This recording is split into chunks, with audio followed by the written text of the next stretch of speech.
Something is moving in the Pacific that most people aren't paying attention to.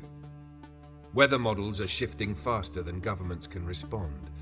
And the year 2025 may be the moment the United States has to face a climate pattern it is not prepared for. When we talk about El Niño, most people think of warmer ocean waters and maybe a few storms. But El Niño is not just a weather event. It's an engine that rearranges climate systems across the entire planet. It changes where the jet stream flows, where storms form, where drought tightens, and where heat waves lock into place. And in 2025, the version of El Niño that is forming is not just another cycle. It is shaping up to be one of the strongest climate drivers in recent memory, with consequences that extend from California's coastlines to the Great Plains' cornfields, and from the Gulf Coast's hurricane corridors to the snowpack-fed cities of the American West. To understand El Niño 2025, we first need to step back and look at the Pacific itself. In the central and eastern Pacific, sea surface temperatures are rising faster than expected. Normally, winds blow from east to west across the Pacific, pulling warm surface water westward toward Indonesia and Australia. Cool water rises along the western coast of the Americas to replace it. This cycle, called the Walker circulation, helps regulate global climate systems. But during El Niño, these winds weaken. Sometimes they even reverse. This allows warm water to drift back toward the Americas, heating the air above it and changing atmospheric pressure patterns across entire continents. In 2025, satellite measurements and data from ocean monitoring buoys suggest we may be facing an unusually strong El Niño phase, one that interacts with a much warmer planet, record-breaking ocean heat, and an atmosphere already packed with moisture. That means El Niño 2025 is not happening in isolation. It is colliding with climate conditions that amplify every effect. Let's look at what this means for the United States. First, the American West. For years, states like California, Arizona, Nevada, and Utah have been locked into cycles of extreme drought. Reservoirs have shrunk. The Colorado River, which supplies water to 40 million people, has been strained to levels no one expected a generation ago. El Niño historically brings wetter conditions to the Southwest and California. But with warmer water fueling stronger Pacific storms, these storms are likely to carry more moisture than usual. In practical terms, that means the potential for intense atmospheric rivers, long corridors of concentrated moisture, delivering massive rainfall over short periods.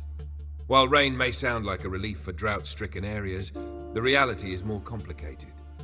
When land has been dry for too long, soil loses structure. Water runs off instead of being absorbed.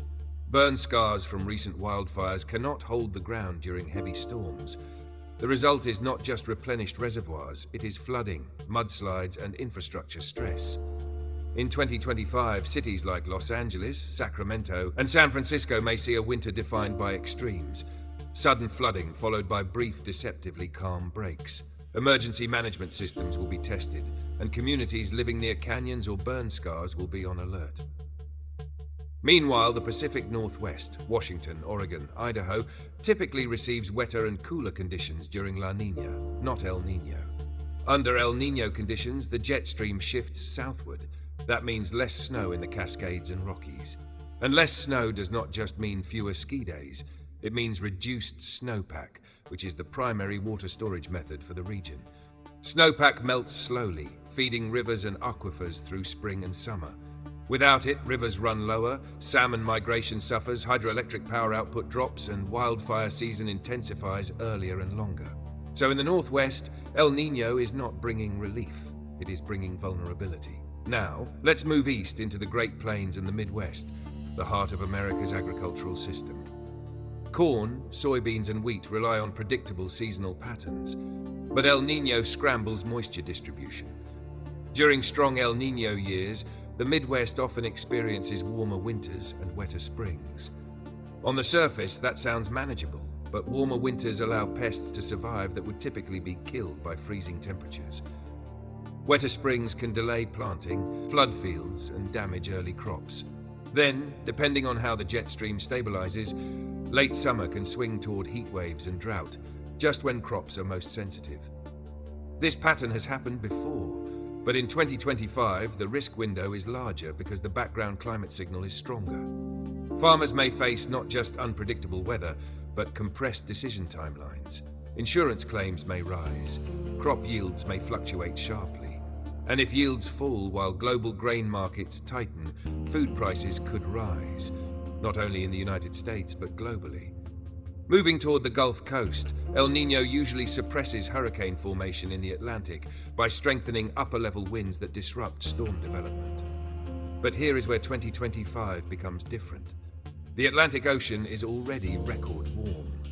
When ocean temperatures are this high, the hurricane season can ignore suppressive patterns. We saw hints of this in recent years, storms forming rapidly, intensifying in hours instead of days, and striking coastlines with less warning. There is a growing possibility that 2025 may produce fewer storms overall, but stronger and more destructive ones when conditions align. Cities like Houston, New Orleans, Tampa, Miami, and Mobile will need to watch the season with careful attention.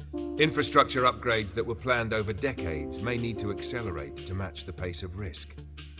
On the East Coast, El Niño typically brings a warmer winter. But warmer is not the same as gentle. Warmer winters can produce freeze-thaw cycles that damage roads, weaken power infrastructure, and increase flu spread due to fluctuating indoor crowding patterns. If a sudden Arctic blast arrives, the shock may be more intense because systems and residents are unprepared for cold extremes. This was evident during winter weather crises in states like Texas in recent years, where infrastructure not designed for freezing temperatures failed catastrophically. But perhaps the most overlooked effect of El Niño 2025 may be on public health. When temperatures and humidity patterns shift, mosquito populations shift with them. Diseases once limited to tropical regions begin to expand northward. The American South could see more cases of dengue and West Nile virus. Heat waves combined with high humidity create dangerous conditions for elderly populations. Wildfire smoke from the west may reach the Midwest and East once again, adding respiratory stress to already vulnerable communities. So why does El Niño 2025 feel different? Because the climate system behind it has changed. El Niño amplifies whatever background climate exists. In the past, it amplified moderate conditions. Now, it amplifies extremes. The atmosphere is warmer, holding more water vapor. The oceans are storing more heat energy than ever measured. Ice sheets are thinner. Seasonal cycles are less stable. Every part of the climate system is now more sensitive. El Niño 2025 will not create new problems. It will accelerate the problems already unfolding. But this does not mean the situation is hopeless. It means awareness matters. Preparation matters. Infrastructure planning matters. Early warning systems matter. Climate adaptation is no longer theoretical. It is operational. City planners, farmers, utility companies, emergency management agencies, and households will all need to adjust. The question for 2025 is not whether El Niño will affect the United States. It is whether the United States will treat this event as a warning or as another headline to scroll past. Because what happens in 2025 may shape climate strategy for decades. If we learn from it, we adapt. If we ignore it, we repeat it at higher cost and greater impact. Thank you for watching. If this analysis helped you understand the stakes of El Niño 2025 and its impact on the United States, make sure to subscribe to Crisis Lens, like this video, and share it so more people can stay informed.